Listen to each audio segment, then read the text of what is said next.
Bem, eu gostaria de dizer que a sua apresentação, da forma como ela ocorreu, ela realmente leva, induz as pessoas que não têm conhecimento, primeiro do que é essa cidade, de que realmente isso seria uma maravilha para o município. Bem, nós participamos de todas as audiências públicas que existiram e nessas audiências foram feitas, elencadas uma quantidade de problemas enormes, muitos deles, principalmente com relação a essa questão da saúde pública, a questão da poluição de ar, a questão das epidemias, pandemias, uma série de coisas. Essa questão de leitos para queimados, nós tivemos um acidente aqui em Paulínia, a cidade não tinha como receber e a pessoa teve que ser levada para Limeira, porque Campinas não tinha como receber um queimado, né? Então, imagine a gravidade da situação. A questão do lixo que vai ser gerado, né? Onde é que vai ser depositado esse lixo se os nossos aterros sanitários estão em situação de penúria, né? Então, é uma questão muito séria isso. A questão de você ter uma vizinhança, que da época em que se detectou a necessidade da ampliação desse aeroporto, aquela vizinhança foi aumentando, a urbanização foi aumentando cada vez mais, e a gente vai ter um aeroporto dentro da cidade praticamente, né? Um mega aeroporto dentro da cidade.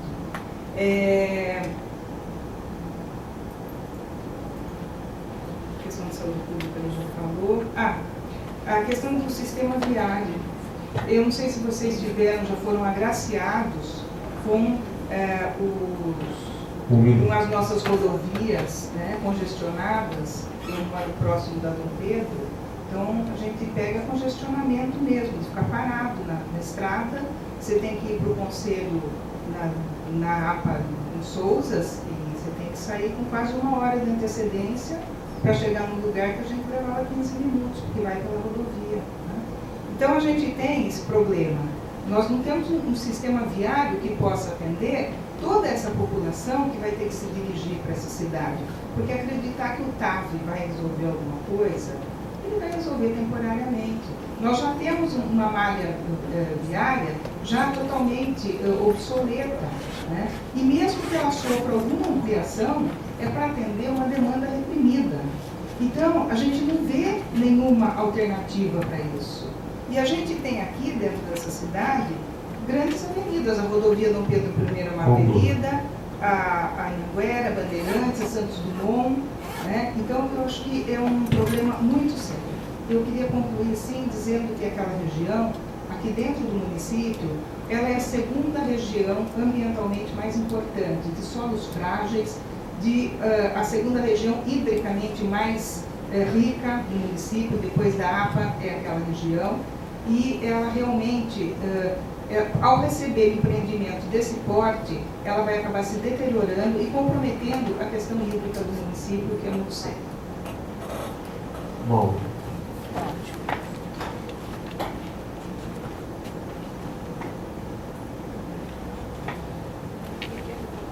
Se eu pudesse apresentar.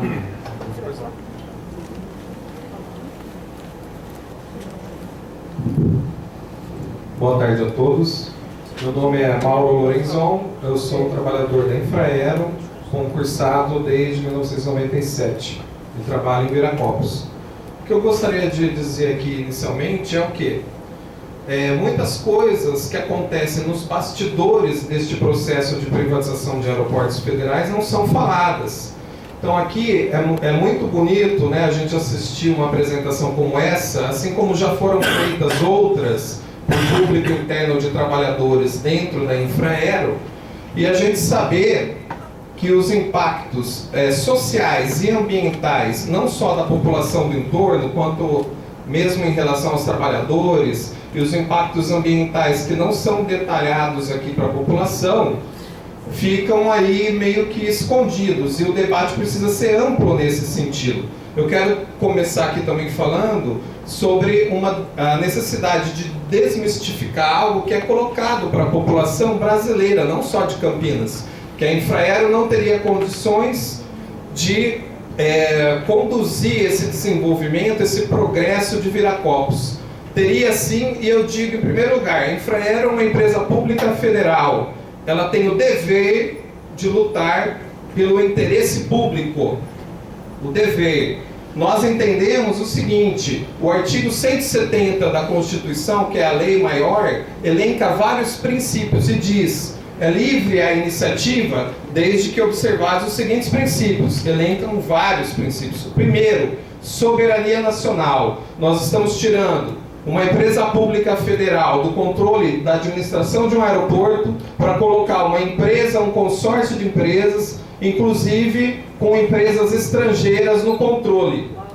E nós entendemos que a própria soberania nacional, que é a questão, o primeiro princípio elencado no artigo 170, já está sendo violado. Fora outros, como o do consumidor, onde a IATA, Associação Internacional dos Transportadores Aéreos, disse na audiência pública número 16 de 2011 que 2 acordos internacionais não estavam sendo observados, que previam a consulta prévia aos consumidores, à população, antes de executar um processo como este. E outra, que sentido faz para os senhores? Entrega o patrimônio público para uma empresa privada, para ser pago com dinheiro público, 80% do BNDES, 13% dos fundos previdenciários e de pensão, do Banco do Brasil, da Caixa Econômica Federal e da Petros.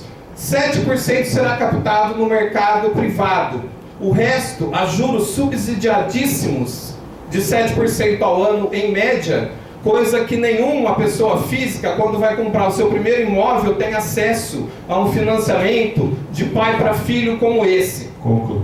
E a questão é, esse consórcio ele é composto, como bem disse aqui, pela UTC e também pela Triunfo, 2 empresas citadas como suspeitas de serem laranjas junto à Delta no esquema do Carlinhos Cachoeira. O que estamos fazendo com o nosso aeroporto?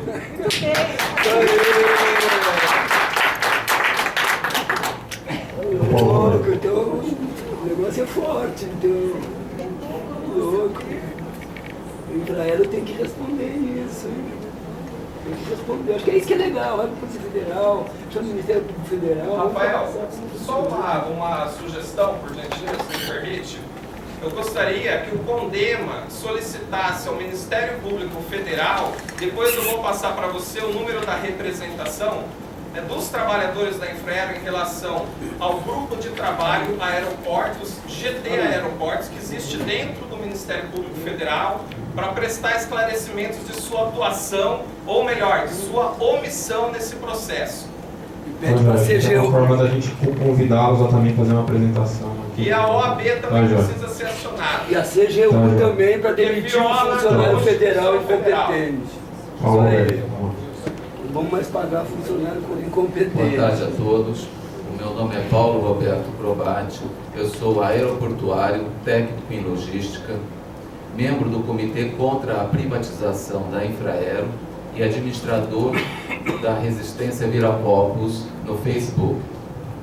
Eu gostaria de fazer a esta plateia eclética uma pergunta que eu já tenho em aberto já faz algumas semanas. Eu li na internet, no site do Correio Popular, assisti na televisão, nos noticiosos regionais, que no dia 26/7, a Prefeitura Municipal de Campinas emitiu uma autorização de operação da Aeroportos Brasil Viracopos. Interessante que, próximo a esta ocasião, um executivo muito destacado desta nova empresa visitou aqui a Prefeitura, em que nós temos um prefeito que é candidato a prefeito nessas eleições. Então eu faço essa pergunta a todos, a quem possa responder, por favor, que autorização foi essa que a Prefeitura deu e qual a finalidade dela? Obrigado. Se tem o nome do... Elisa.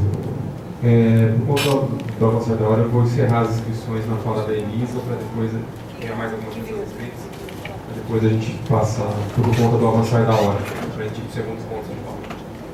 Boa tarde, meu nome é Elisa. Antes de ser conselheira do Condem, eu faço parte do MOVER, que é o Movimento Viracopos Ético e Responsável. Por gentileza, eu queria apenas duas perguntas de vocês, e se é possível passar um relatório para a gente.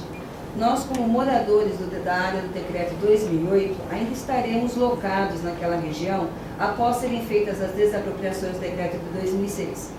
Até a presente data, nenhuma providência foi tomada para que as áreas atualmente tomadas como propriedade Infraero fossem devidamente cercadas ou delimitadas. Elas estão abertas, as propriedades estão sendo depredadas, estão ficando os esqueletos, aonde nós temos ladrões, drogados, prostituições à solta lá dentro. Esse é um questionamento. E o segundo é, frente ao projeto que os senhores nos mostram, qual será o nosso acesso de entrada e saída daquele bairro? Hoje nós fazemos o acesso pelo contorno e entramos pela ruazinha que chama-se Estrada Municipal Campinas-Indaiatuba. Em momento algum eu vi uma preocupação assim explícita, o que vai acontecer com os moradores daquela região. Entre aspas, essa primeira etapa já nos toma como fora da área a ser desapropriada. E por volta de 1.500 a 2.000 pessoas ainda residem ali, fora pessoas que todo final de semana usam aquela área como recreação, sítio de turismo rural, compra de produtos naquela região. E uma última pergunta, com relação a ruídos. Em 2007 foi feito um trabalho pela Infraero, apresentado pela Infraero, onde se tomava como base o ruído as estradas da região, dizendo que as estradas faziam um ruído muito maior do que as aeronaves que estão hoje em Viracopos. 5 anos se passaram, o movimento aumentou. Qual é o prognóstico e o diagnóstico que vocês podem passar para as regiões que serão diretamente afetadas nas cabeceiras desse aeroporto? Obrigada. Bom, então só o Alexandre se inscrever e depois a gente passa para informações. Só um minutinho. Você tinha se inscrito, Félix? Desculpa, eu não tinha visto. Depois o Alexandre tem o Félix. Eu quero até pedir licença e desculpa aos meus companheiros conselheiros aqui. Eu parei a minha fala no meu tempo, porque não sabia quanta gente ia, e pedi novamente a palavra para reiterar com vocês uma continuação da leitura da ata que eu tinha feito. Nem lá no Consema foi apresentado especificamente os itens referentes aos programas, nem os impactos específicos que vocês citavam, quais eram, como era o nível deles, muito menos os programas e quais seriam as ações que vocês estariam impondo. Então, reiterar novamente, o senhor tem como dar essas respostas agora para nós? E como o senhor citou que o senhor é o gestor ambiental responsável pela apresentação, porque o senhor não questionou a apresentação que foi passada para que o senhor dirigisse aqui, que o senhor não conseguiu nos dar nenhuma contribuição no sentido de responder às questões ambientais que estão no próprio EIA-RIMA. Esse EIA-RIMA, durante um período, no início da aplicação dessa lei das audiências públicas, a população, de uma forma geral, era leiga na participação. Hoje, nós nos organizamos em conselhos, e os conselhos são tomados por pessoas que têm conhecimento técnico, acadêmicos ou profissionais. Então, nós queremos discutir com vocês no nível técnico e com seriedade. Fica muito difícil a gente até considerar essa reunião como uma audiência pública. Eu pediria, inclusive, que o conselho, seja reunião pública ou audiência pública, eu não sei qual é a chamada que é dada, porque geralmente o pessoal acaba aproveitando essas reuniões para identificar como audiência, né? Para que isso fosse questionado oficiosamente à CETESB. E que fosse entregue um relatório para nós específico desses programas ambientais da fase 1 de implementação que vocês estão propondo aqui agora. O Félix.